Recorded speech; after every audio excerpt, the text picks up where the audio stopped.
Hi everyone, we've made it to part 3 of this emotional journey in relation to commission agreements, commission arrangements, drafting, and this video focuses on the second part of tightening those commission arrangements.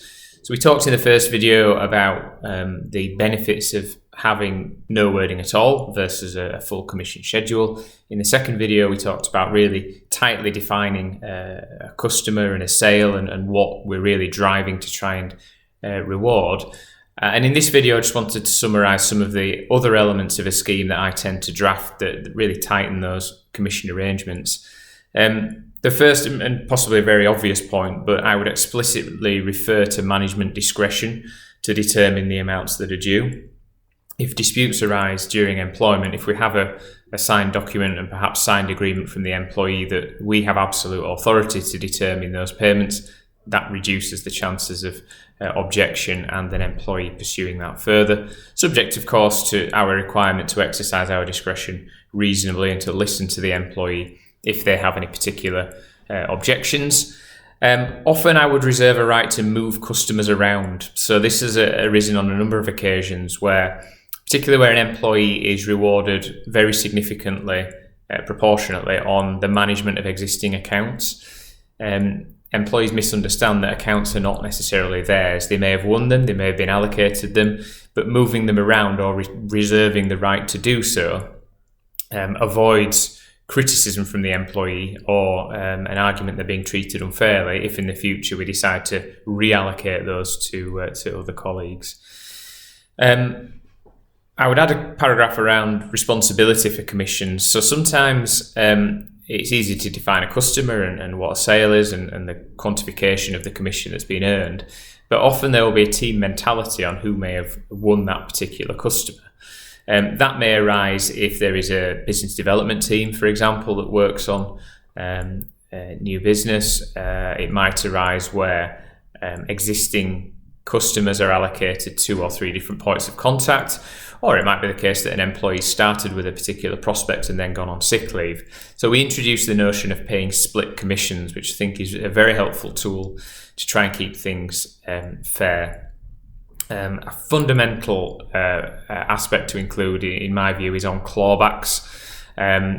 Often, as we said in the second video, commission will be paid either on signing the terms or perhaps on payment of the invoice or the first instalment of the invoice. Clawbacks happen very regularly, so a customer may default, they may complain, particularly might complain about what they were sold or missold by the sales executive themselves. We may have to give refunds, there may be fraud in that process which costs the business money. We may have just paid commission in error, or other conditions may not have been met. So we might have set a minimum level of gross profit that has to be achieved on a particular sale. We may have overlooked that when paying the commission, and we want the right to be able to recover that if we need to do so. What happens when the employee is on leave? So particularly with existing account commissions, the implication, if we put nothing in the agreement, is that they would continue even if an employee is absent, because there is nothing necessarily in the terms which requires an employee to continue to concentrate on that account in order to earn the commissions. So I think generally we would say in any period of sickness or other absence which perhaps exceeds a month, it would be helpful to put a sub-clause in that says that the employee will not earn commissions if they're not actively working on the account after that period of time. We often include provisions in relation to conduct and performance, so we may actually shut the scheme down entirely if an employee is in receipt of a live disciplinary or performance warning, and that is reasonable to do. Absence warnings are a little bit more difficult, because if those warnings or levels of absence relate to a disability, there may be considerations under the Equality Act that we have to give. I would also state generally that an employee must comply with the business's anti-bribery provisions to ensure that we're not infringing any of that legislation in the way that we are achieving sales.